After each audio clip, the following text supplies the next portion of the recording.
iyadoo dhawaan la soo gabagabeeyay shirweynihii Soomaalida Mareykanka ay ka dhacay Convention Center ee magaalada Minneapolis ayaa waxaa barbar socday barnaamij kale ee lagu doodayay marxaladda uu dalka Soomaaliya marayo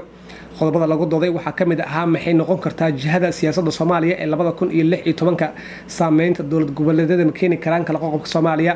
sidee Soomaaliya isugu iman kartaa dawlad ay ku midaysan yihiin iyo qodobo kale oo muhiim ah waxaana ka qayb galay culimo diin iyo siyaasiyiin ay kamid ahaayeen muftiga weyn ee Soomaaliyeed Sheekh Maxamed Idris Ahmed madaxa dalada culimo diinka Soomaaliyeed ee waqooyi Ameerika Sheekh Cabdiraxmaan Sheekh Umar wasiirkii hore ee waxbarashada xukuumadii Farmaajo Cabdinuur Sheekh Maxamed Professor Hodan Ciise oo macalinka ah jaamacad ku taala Buffalo New York iyo Professor Maxamed Muqtaar kuwaasi oo dhammaantood ka qayb galay doodii fagaaraha qaybtiisii 18aad oo soo agaasimay Sadiiq Warfaa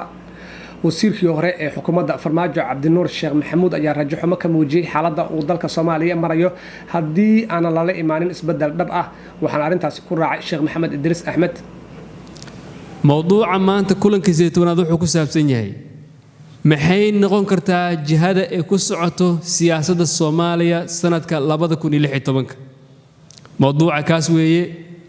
su'aalaha kale oo aan isweydiin doono qobradan Soomaaliyeed aan muddo 4 wiig ka hor aan u dirnay waxa ka mid ah sameynta dawlad goboleedyadu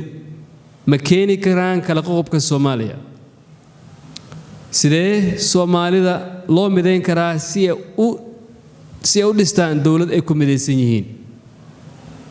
ma ka bilaabi karnaa waxa aan isku raacsannahay iyo talaabooyinkee la qaadi karaa si loo gaaro midnimo oo markay timaado xaflado loo qabanayo dawlad goboleedyada la iska soo buuxiyo marka la yiraahdo waxa laga hadlayo Soomaaliya iyo wadajirkeeda aan laga soo qayb galin maanta waa maalin heesta calanka marka la qaadayo la leeyahay halkan laga ma qaadi karo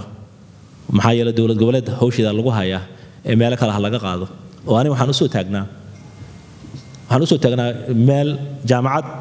laga dhisaayo oo la diiday heesta calanka laga qaado markaad intaa fiiriso walaal ma kula egtahay inaan u soconno dawladnimo iyo unity iyo wadajir mise waxay kula egtahay kala googo iyo kala qoqob ayaan ku soconnaa oo la leeyahay 2016 hala sii wado hala sii socodsiiyo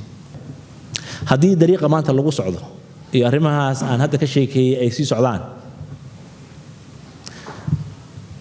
sanadka 2020 waxaan shaki iiga jirin inaysan jiri doonin qaran Soomaali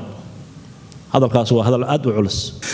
si kooban haddaan idinku sheego jawaabta aniga ra'yigayga sida ay tahay waxaan qabaa sida hadda ay tahay hadday ku socoto oo inaga aan wax iska keen bedelin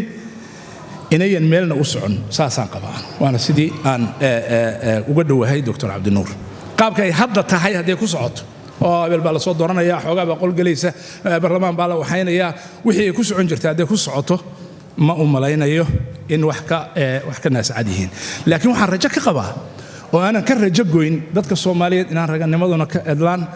waxqabadkuna ka idlaan dadnimaduna ka dhammaan oo rajadaasaan qabaa inay iska bedeli doonaan wax insha Allah taala